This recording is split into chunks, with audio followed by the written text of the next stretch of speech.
about the word bomb in relation to a hospital and that kind of environment, a healthcare place, a mental health care place. So I was racking my brain and I decided, here we go. The gently explosive art of yarnbombing and other acts of stitchery. And we had a photo shoot here, which was absolutely insane. The most fun we've ever had with a photo shoot. We all got dressed up in strange bits of crochet and masks and so on. When Sue mentioned yarn bombing, I thought, wow, well, that's something a lot of people don't know about. Let's explore that. So yarn bombing became the essence of the exhibition. It's crochet and knitting. It's yarn bombing. It's, in some cases, it's women's work, but brought far beyond women's work. So it's kind of subversive as well. We do have men in the show who have stitched. It's really, we're looking for the most challenging needlework and sewing that is possible. Because I've been to some hospitals, I think the kind of, the artwork can be a little bit monotone or boring or just neutral or just not very inspiring. I really think you could do something different in a space like that, where a lot of people like a public space. I think it's important to do something like that. Make people have a better time, basically have a better day and enjoy it. You couldn't go in there and not be cheered up by everything. It's unexpected and it's sort of life-affirming. Walking around New York, you'll find that bicycles, overnight bicycles, and supermarket shopping trolleys have been completely covered in knitwork. It's absolutely amazing, and it's fun. We brought in Susie Johns into the exhibition, and she is a very powerful yarn bomber. I don't like the expression yarn bombing because I think it's aggressive, but I quite like guerrilla knitting because it's this sort of, doing it a bit on the sly, so you don't get caught. Around here in Greenwich, you could actually be fined up to £50 on the spot for graffiti, and yarn bombing is included in that, which seems a shame. But basically, it's taking something knitting and using it to somehow decorate your neighbourhood, the spaces around where you live. So it's a bit like graffiti, but it's removable, it's not hurting anything. The most interesting examples of yarn bombing for me in the exhibition are Susie Johns has created the interior of a cherry blossom trunk, and she's got the interior of the tree knitted. And there's also a Dalek from Doctor Who that's wearing a winter hat. And there is Vincent van Gogh. I ran into Fabia like so many others at the Color Walk. I just know this is a person whose work we need to have in the gallery. And the bunting, it makes it yarn bombed. The traditional feeling of it, yet so wonderfully colorful and just strewn across the wall. It's incredibly exciting. And with you standing underneath it, it's even more exciting.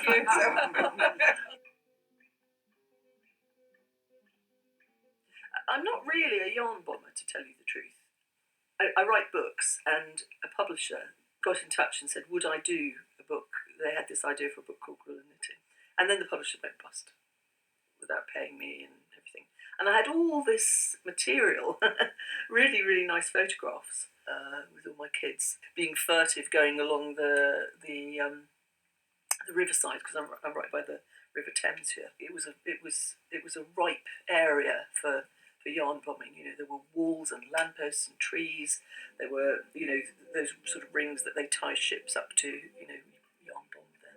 It was really good. There were warehouse doors where we could pin great big pieces up.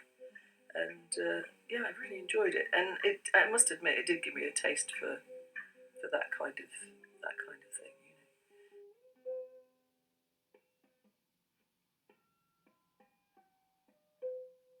And Vivien and Susie Johns.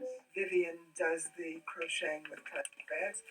They come to our color walks. We do color walks once a month. And I saw what they were wearing, and we had little talks. And it turns out they are stupendous artists. So we brought them in, and they helped make the show. But I think the colour walks was started about 3 years ago or something, and I came in not right at the beginning, but quite soon. People love it. People come up to you and say, "How lovely to see somebody, you know, with bright colours." But we're basically just really, really into colour, so, you know, from that you just kind of like connect and talk about it and do projects together all the time, that kind of thing.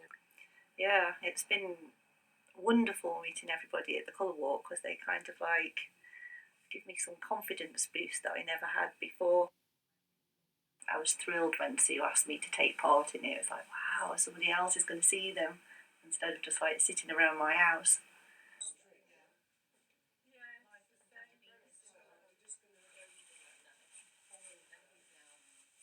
We just spark off each other. We drive each other crazy often, but it works. And, you know, we're friends. We like each other. It's hard to describe when alchemy happens, but I'm very good at getting an idea for a show, and I'm very, very good at thinking up the title to a show. Peter is the one who finally is making sense. When we have a mashup, he little by little makes sense of it. Peter is a genius. We have dolls, we have serious work, we have things in frames. The idea of a shop window actually was a major part of the exhibition, where we could link together lots of wildly ranging work. Other parts of the gallery, like the quieter work of Aaron and Caroline, that's in a more quieter part of the gallery. But in terms of the shop front window, some very striking work in there, including Anne-Sophie Kochevalou's work, which is a very subversive little take on elegant fashion. And one of the artists who is great to have in the exhibition, Maria Fernandez, one of the older state ladies of the sewing world. She's a master crocheter. She has incredible technical skills. And there's a case full of, I'm a great fan of her work. Here I have a little, this is Venus arising from the sea, but Disney style. This is her work. And you can see her work in the cases here. Tremendous amount of work goes into this, but really wild imagination. And that's what we all admire so much. You're absolutely unique. I think there's no end to your imagination. Kathy Keefe, who always does something wonderful, this year she did a huge shadow box, and I'm in the shadow box. Me, Anne-Sophie, and Florent, the Three Musketeers. The first figure I made was Sue, and I don't know why. It's almost as if it's not me that's making it. I just kind of get taken over by whatever it is that I'm inspired by. Of course, it had to be Florent, and it had to be Anne-Sophie. And I've given Anne-Sophie the Eiffel Tower, and also Bonnie. We never know what she's going to do, and it's always something fascinating. One of the great things about the gallery is that artists that we love and enjoy and like us, we support, and we're seeing great developments with Emma White, where she's a very creative glass artist. She said, I'm going to make a quilt with squares of glass and stitch them together. Yeah. And she did. It's the most remarkable piece. And the other artist who's really pushed the boat this time is Jamie Freestone, because he's actually a painter. He's a multi-talented artist, but this year combined paint with threads. We have a young woman named Cansu Odemis, who's known as Madame Fairy. She does not knit or crochet, but she stitches, and she does couture. And it's about femininity and what women do to themselves. It's about plastic surgery. It is the most fascinating work, all handmade, hand-embellished, hand-embroidered, and quite profound and important work, and very beautiful to look at. It's not just about plastic surgeries. We have lots of problems like drug usage, alcoholism, the eating disorders, and you can see all of them there. All my designs are quite playful, I know, but actually they're all explain, tells very sad stories and analyze very serious concepts in a playful way.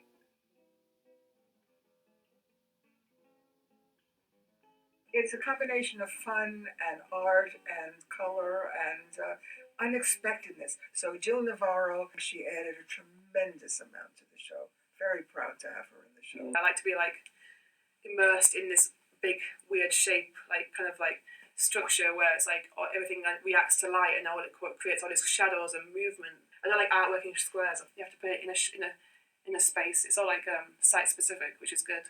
And every time you show, you can add like different lighting or different kind of movement to it. Or Jylle called me and she said, "Do you have a sitting mannequin?" I said, "Honey, I got mannequins." And we dressed her. And she's surrounded and engulfed in these chandeliers. We've never done anything like that. It's extraordinary. And so when people come into the gallery, boing, they see that right away, and their mindset is ready for what's coming. One of the most striking elements of the exhibition, and to do with the environment, is the work of Vivien Horne. Once they realise it's actually made out of plastic, recycled plastic bags, the wow factor is extraordinary. Just walking down the street and just seeing them blowing around, I pick them up and stick them in my pocket. You know, I go on holiday and I fish stuff out of the sea. I've always been a recycler somehow. And it's just like, what glorious colours. And it's free. It's like you have to go and buy your yarn, essentially. It's like people just give it to me. So, yeah, I'm a bit upset actually because I can't get the orange Sainsbury's bags anymore. They've changed. I always wanted to use plastic somehow. And yeah, just one day, just pure boredom, just no work, boredom, what am I going to do? Go out and spend money or do something. So I just thought, wonder if I can, and I could. Turned out that I could. So. Then I looked on the internet, and it's a big thing in Canada and Africa. So it's called Plan. It even has its own name. And then I found a mannequin in a skip, brought her home, and first of all I just started putting white chicken wire around the body and I was weaving with the plastic. And then one day it was just like, oh, I wonder if I can actually, like I've learned a few stitches now, I wonder if I can actually do something with it. And I could. Everybody keeps on giving me body parts now as well. I've got them all over the place, I've got too many. I had to go at making canvases. I've not tried that before, so yeah, I think some of them turned out pretty good.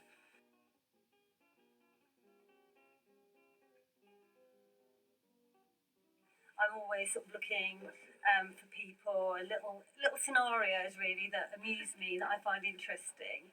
You know, and I really like the image of the lady pushing a buggy with all her things mounted on and it looking like they could fall off at any moment.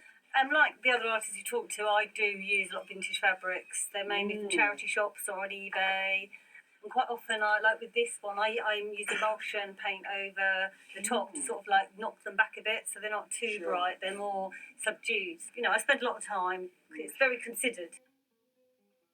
The thought came about of having the globe or planet and how precious it is and covering it with to kind of protect it, but also in protecting it, the suffocation of it through plastic and the rotting flowers to represent the rotting of our planet away.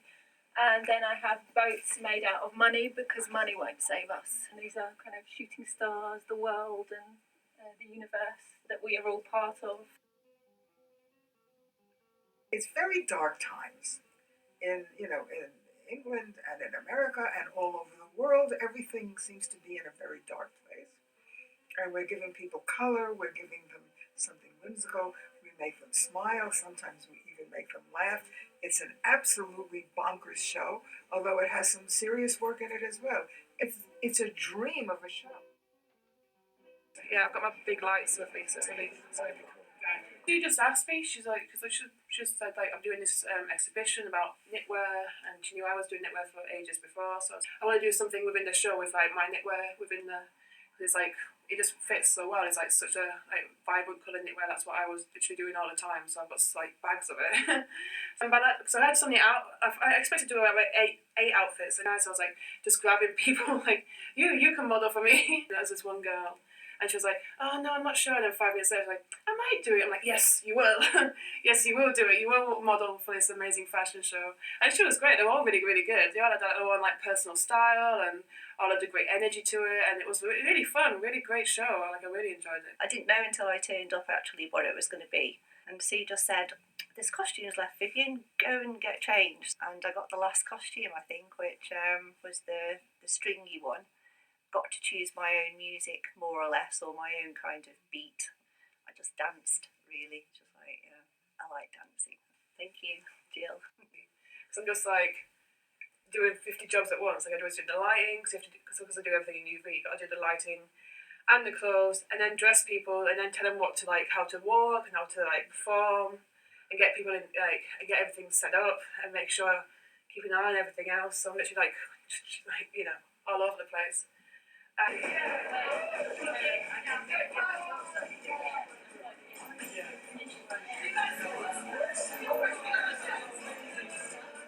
it's always a pleasure to welcome artists and people from the community into here and into our fabulous art gallery. I have a friend named Jylle Navarro, And she is a knitting genius. So she has agreed to do a neon fashion show.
It's the best show we've ever done. I shouldn't say that because all the shows have been good.